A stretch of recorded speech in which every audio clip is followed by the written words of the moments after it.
আমি এটা কি দেখতেছি ম্যাডাম, আপনার এই অবস্থা কেন? কইছিলাম না গরিব হয়ে যাবো, গরিব হয়ে গেছি। আপনি দিহি আমাকে মতো কথা কন। আমি সবই পারি। এই বেশ কেন ম্যাডাম? রাজু সাহেবের লেগা, উনি তো ধনী পছন্দ করে না, তাই আমি গরিব হয়ে গেলাম। আপনি তো গরিবই সহ্য করতে পারবেন না, আপনি তো ধনী মানুষ, অনেক কষ্ট। আমার স্বামী যদি পারে, আমিও পারবো। আপনি তাহলে সিদ্ধান্ত নিয়েই নিছেন।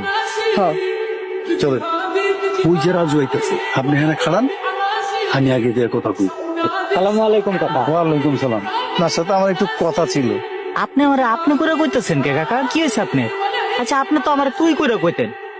আজকে কি ঘটনা ঘটছে কোন তো? কইতেছিলাম কি, আমি তো তোমার বাপের মতো, তাই না? জি কাকা। আমি কই কি, তুমি একটা বিয়ে করে ফেলাও। এটা আপনি কি কইলেন কাকা?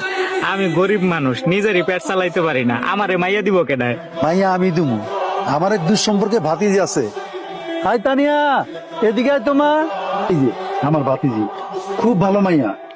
তা না হয় বুঝলাম, কিন্তু উনি কি আমারে বিয়ে করতে রাজি হইব? অবশ্যই রাজি, তুমি শুধু হা কও।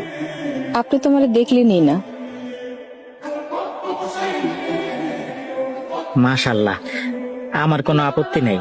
আলহামদুলিল্লাহ, আমি তাহলে বিয়ের ব্যবস্থা করি, তোমরা দুজন কথা কও। মাশাআল্লাহ, আল্লাহ তাআলার দরবারে লাখো কোটি শুকরিয়া। আলহামদুলিল্লাহ, আল্লাহ যা করেন ভালো লেগেই করেন। নিশ্চয়ই তিনি উত্তম পরিকল্পনাকারী। আপনার ঘর বাড়ি দেখে তো মনে হয় না আপনার অবস্থা অতটা খারাপ।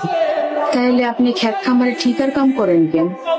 আব্বা মরে যাওয়ার পরে সহায় সম্পত্তি জমি জমা যারাই খেয়ে গেছিল সব চাচারা দখল করে নিছে, আত্মসাৎ করছে।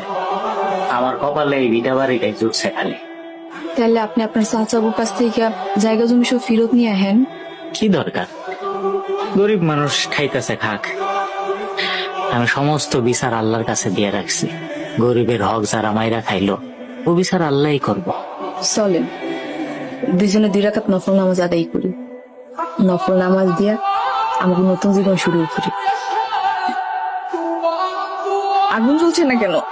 এত চেষ্টা করে আগুন জ্বলাতে পারছি না। হাই হাই, কি করতেছো? এমনি কেউ রান্ধে নাকি? হ্যাঁ, এত খড় দিলে তো খালি ধোয়াই বাইরে হইবো, আগুন জ্বলবো না তো। আগুন জ্বালাই তো এই যে দেখ, আগে ফু দিয়া বাতাস দিতে হয়, বাতাস দিলে তারপরে এই খড়ের মধ্যে আগুন জ্বলবে। এই দেখো, আমি তোমার শিখিয়ে দিতেছি।